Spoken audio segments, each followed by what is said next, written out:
Les amis, bonjour. Ravi de vous retrouver pour la paracha de la semaine. Paracha de la semaine, paracha Bamidbar. C'est la première paracha du 4e livre de la Torah qui, après avoir terminé le Sefer Bereshit, Shemot et Vayikra, nous entamons le Sefer de Bamidbar. Le livre où il va y avoir beaucoup de péripéties pour l'âme d'Israël, pour le peuple d'Israël dans le désert. C'est beaucoup de problématiques entre Moshe Rabbeinu et entre certaines personnes du peuple. Et beaucoup de nos sages nous disent que c'est le moment de l'adolescence du peuple d'Israël. L'enfance c'était l'Égypte, l'adolescence c'est dans le désert, et la maturité c'est l'entrée en Eretz Israël. Et donc aujourd'hui on va voir que dans la paracha Bamidbar, le verset qui introduit la paracha de la semaine c'est Hachem parla à Moshe dans le désert du Sinaï. Et on sait que Akadosh Baruch Hu, tout au long de la sortie d'Égypte et de le moment où les Bnei Israël étaient dans le désert, il lui a parlé dans le désert du Sinaï. Mais il a aussi parlé dans certains endroits. Pourquoi Dafka dans le Sinaï? Et nos sages disent dans le Midrash, par trois choses la Torah elle fut donnée. Par le feu, par l'eau et par le désert. Comment? Qu'est-ce que ça veut dire ces trois éléments? Et en fait, par le feu, car il est écrit le mont Sinaï était fumant. Quand il y a eu le don de la Torah, il y a marqué là-bas que le mont du Sinaï, il était entouré de flammes. Par l'eau comment? Il est écrit les cieux se fondirent, les nuages fondirent en eau. Par Kedan Shoftim. Et par le désert comment? Comme il est écrit, Hachem parla à Moshe dans le désert. Donc ces trois éléments par lesquels la Torah furent donnés, ils impliquent des qualités essentielles que nous devons posséder pour mériter de recevoir la couronne de la Torah. Le feu par lequel la Torah fut donnée suggère que pour mériter de recevoir notre Sainte Torah, il faut brûler et consumer nos pulsions et nos désirs, comme le disent nos maîtres dans Avot. Telle est la voie de la Torah, du pain trempé dans le sel et tu mangeras, de l'eau en petite quantité tu boiras et tu dormiras à même le sol. Tu connaîtras la souffrance et tu peineras pour la Torah. Et si tu agis ainsi, tu seras heureux et content de ton sort. Heureux dans ce monde-ci et comblé dans le monde futur. Dans le Pirkei Avot, il nous dit quoi? Tu vas manger du pain avec du sel, rien d'autre. Ça veut pas dire qu'il faut manger du pain et du sel, c'est-à-dire qu'il faut se contenter de peu. Tu bois de l'eau parce que l'eau elle donne la vie. T'as pas besoin de boire du Coca-Cola, t'as pas besoin de boire de la vodka pour être heureux. Bois de l'eau déjà ça te suffit parce que cette eau elle va remplir ton corps qui est fait à 80% d'eau et qui va pouvoir te donner la vie. Et couche-toi par terre, ça veut dire quoi couche-toi par terre? On n'est pas des chiens, on n'est pas des animaux, non. Couche-toi par terre ça veut dire que c'est pas d'avoir des biens à profusion, il faut le grand lit, il faut le king size, il faut ça. Si t'as un lit, Baruch Hashem, dis merci mon Dieu, j'ai un lit où dormir, ça va, je suis content de mon sort, je suis heureux, j'ai un peu à manger, j'ai un peu à boire et j'ai où dormir correctement, j'ai un toit sur la tête, je suis content. C'est pas je suis malheureux parce que j'ai pas la Porsche, parce que j'ai pas la grande maison, parce que j'ai pas le lit qui fait à droite, à gauche, qui monte, qui te masse, qui fait chaud, qui fait froid. Ça c'est pas ça la vraie vie, ça c'est que de l'artifice. Le Hadmour Azaken, il nous écrit dans le livre du Tanya, c'est comme avec une bougie. Pour que la lumière brille, il faut que la flamme brûle la mèche et la cire. Et c'est pareil avec la Shekhinah, qui doit brûler l'âme animale pour éclairer l'âme divine. C'est-à-dire en fait que pour la lumière de la Torah illumine l'âme de l'homme, il est obligé de brûler et consumer toutes ces pulsions animales qui le poussent vers les abus et la luxure. Attention, il doit s'en servir, mais pour le service divin. Mais il doit brûler ses désirs animaux. C'est-à-dire quoi? Utilise ton âme animale pour ton service divin, mais pas pour tes propres plaisirs. N'utilise pas ton âme animale pour être dans le péché de la luxure, de la débauche, de la boisson, du manger, de la consommation. Non, ça c'est pas du tout le niveau qu'il faut. Ils te disent ici que nos sages, ils nous disent avant que l'homme prie pour qu'il se remplisse de Torah, il devra prier pour que les péchés capitaux ne pénètrent pas en lui. L'eau par laquelle la Torah fut donnée suggère que pour mériter de découvrir la beauté de notre Sainte Torah, il faut l'étudier en profondeur et non superficiellement, comme il est écrit, telles des eaux profondes, des idées abondent dans le cœur de l'homme. L'homme avisé s'est épuisé. Comme dans l'eau, il y a des profondeurs différentes. Plus nous descendons dans les profondeurs, et plus nous découvrons des choses incroyables qu'Akadosh Baruch Hu a créé dans ce monde. La Torah c'est pareil, plus tu vas rentrer dans les profondeurs de la Torah, plus tu vas découvrir des nouvelles choses. C'est pas parce que tu as du Chumash que tu as tout découvert dans la Torah. C'est pas parce que tu as du Rashi que ça y est, tu as tout découvert. Non. Il y a plusieurs niveaux. Tu vas avoir le pshat, le drash, le sod, le remez, toutes ces choses-là qui sont des différents niveaux de compréhension de la Torah. Il y a marqué une phrase, cette phrase veut dire des milliers de choses. Ne t'arrête pas seulement à ce qui est écrit dans le Sefer Torah. Celui qui navigue seulement à la surface de l'eau, il ne peut absolument pas voir toutes les merveilles. Et c'est pareil avec l'étude de la Torah. Seul celui qui essaie de plonger dans les profondeurs des eaux titanesques de notre Sainte Torah mérite de découvrir des enseignements merveilleux qui réjouissent le cœur et l'esprit en provoquant une satisfaction supérieure à tous les plaisirs du monde. C'est-à-dire que nous, on pense que les plaisirs éphémères, les plaisirs de la nourriture, les plaisirs du corps, les plaisirs de l'esprit sont des plaisirs qui vont nous combler pour toute notre vie. Mais on voit bien que chaque fois qu'un homme il a comblé son désir matériel ou même de l'esprit au niveau de la philosophie, il va chercher encore quelque chose d'autre. On va étudier ça, on va étudier autre chose, on va étudier ça, on va étudier autre chose. Et on va se remplir de quelque chose qui n'est pas complet. Et donc forcément on va se sentir vide. Et on va se remplir pour se sentir plein. Alors qu'avec la Torah c'est le contraire. Plus on se sent plein, plus on a envie d'être encore plus plein. C'est ça le secret de la Torah. Et cela est impossible pour un homme qui va seulement étudier en surface.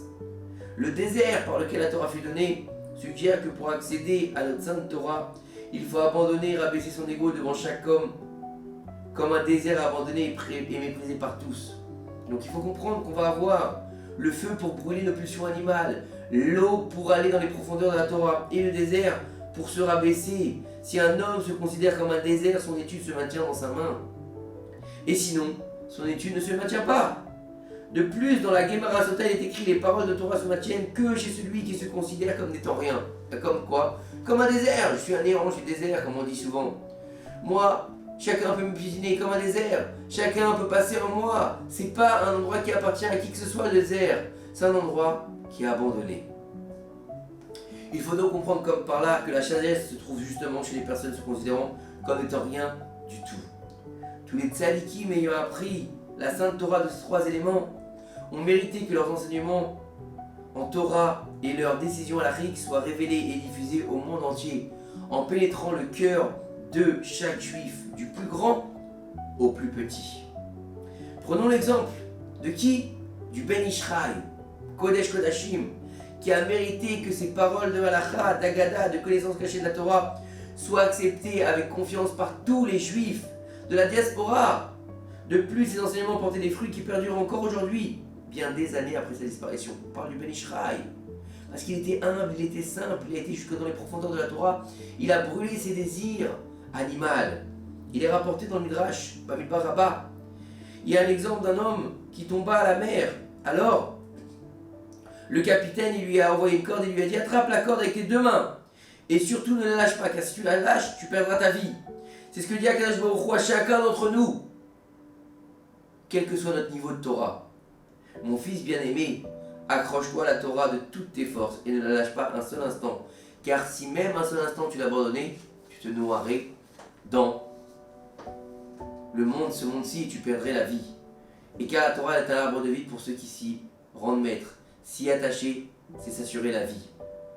Mais pas pour ceux qui relâchent leurs mains. Chaque jour de ta vie, tu étudieras la Torah jusqu'à la dernière minute.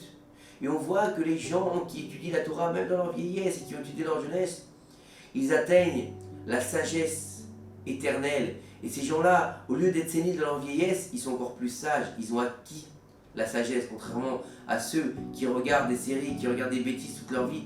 Malheureusement, dans leur vieillesse, ils atteignent la sagesse plutôt. Dans la même idée, la Gemara raconte qu'un jour Rabban Gamliel naviguait sur un bateau et vit une autre navigation couler au fond de l'océan avec tous ses passagers. Et en regardant cela, il a eu une grande souffrance, car il savait que sur ce bateau voyageait qui? Rabbi Akiva, le grand et le saint Rabbi Akiva. Il a de la peine. Quelques heures après avoir rejoint ta ferme, Rabban Gamliel se dirigea vers la maison d'études. Et en ouvrant la porte, il voulut annoncer qu'il avait vu que Rabbi Akiva n'était pas là, plus là de ce monde. Il a vu Rabbi Akiva assis dans le Beth Midrash en train d'expliquer la halakha. Il a eu un choc. Il était vraiment heureux de le voir ici vivant. Il s'est approché de lui, il lui a dit mon fils, dis-moi qui t'a sorti de l'eau. Alors Rabbi Akiva lui a expliqué une planche du bateau s'est présentée à moi. Je l'ai saisie de toutes mes forces et je ne l'ai pas lâchée. Et j'ai flotté à la surface de l'eau. Et à chaque fois qu'une vague venait vers moi, je secouais la tête jusqu'à ce que j'arrive sur la terre ferme. C'est-à-dire, quand je secouais la tête, c'est-à-dire que je baissais la tête pendant que la vague passait au-dessus de moi, je prenais ma respiration et ensuite je reprenais mon souffle. Il est dit que lorsque le Gaon Rabbi Meir Shapira de Lublin, Zatzal, arriva à cet enseignement de la Gemara dans son étude journalière, on lui révéla du ciel que cet épisode fut consigné afin de faire prendre conscience à chaque membre du peuple d'Israël que la seule chose qui puisse le sauver des vagues tumultueuses de la vie de tous les jours, qui se précipitent sur nous chaque jour dans cet exil difficile, est la force qui le mettra pour tenir la planche du bateau. Plus tu vas mettre de la force pour tenir la planche du bateau, plus tu réussiras à laisser passer les vagues au-dessus de toi et atteindre le rivage. Cette planche, c'est une page de Gemara chaque jour. Dès lors, le cœur de Rabbi Meir Shapira s'est éveillé afin de mettre en place l'étude du Daf Yomi que chaque jour on fait depuis ce Rabbi Meir Shapira, il l'a instauré. Chaque jour, des millions d'hommes de par le monde entier apprennent une page de Gemara par jour. Une étude journalière d'une page par jour, qui aujourd'hui, grâce à Hachem, est répandue dans le monde entier.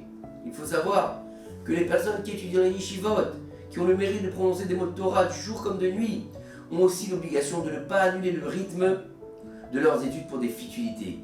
Il est obligatoire que les Avrephrim et les Bnei Yeshivot s'évertuent à étudier d'affilée et ne pas s'interrompre pour quelques futilités.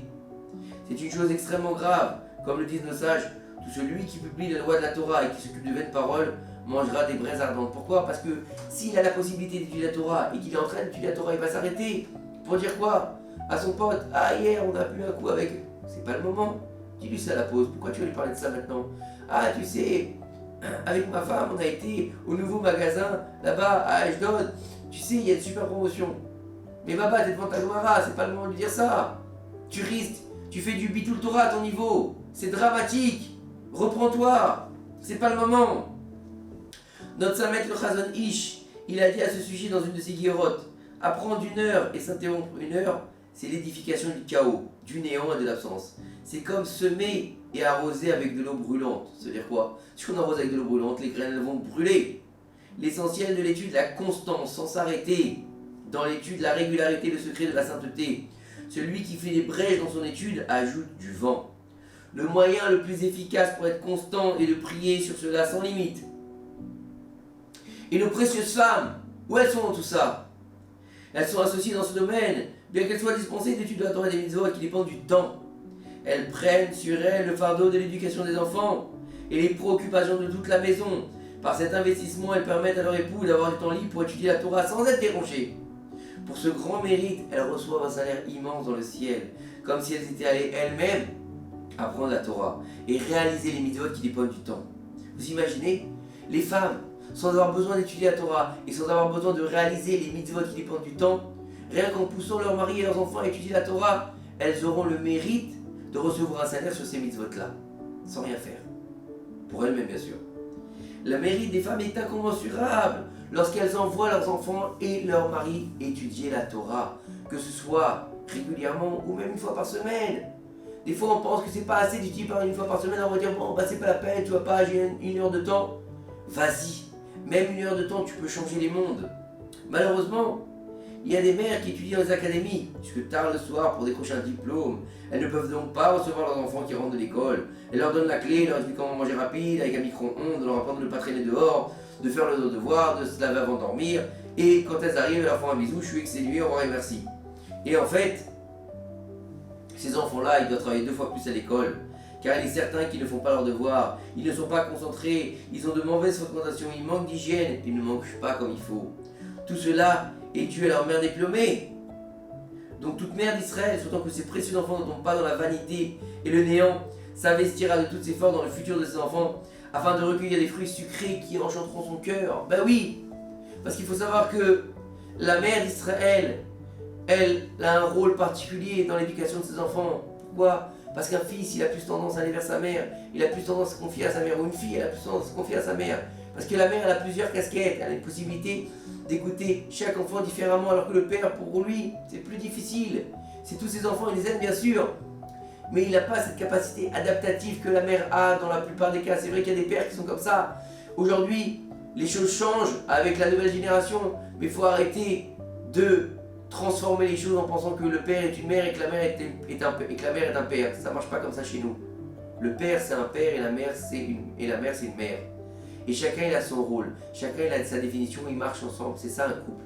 Une harmonie dans un couple c'est quoi? C'est pas je prends ta place, c'est pas je suis plus haut que toi, c'est pas je suis plus bas que toi. Il n'y a pas de choses comme ça chez les juifs. Dans le couple d'un juif, il n'y a pas le mari, c'est le maître de maison, on lui embrasse la main et la mère elle est dans la cuisine. Ou la mère elle est chez Israël et le mari il va travailler, ça n'existe pas ça. C'est un équilibre parfait de respect mutuel, d'amour mutuel, de complémentarité pour pouvoir donner à ses enfants tzadikim la suite, de prendre le relais pour ensuite eux-mêmes construire des maisons où on aura eu un travail des vertus tellement beau qu'on pourra recevoir la Torah comme avec le désert, avec le feu et avec l'eau. Ça veut dire que ces enfants-là, ils auront compris qu'ils seront humbles comme le désert pour recevoir la Torah. Ils n'iront pas simplement étudier en surface, mais en profondeur pour aller dans l'intériorité de la Torah. Ils arriveront à brûler leurs défauts pour pouvoir avoir des bonnes vertus. Pourquoi faire? Pour construire une maison qui a des bonnes fondations et qui peut résister à tous les vents, à tous les problèmes et à tout ce qui se passe autour. Et c'est comme ça qu'on peut amener le Mashiach. Amen. À très bientôt. Shabbat, Shalom, Umen, Orach.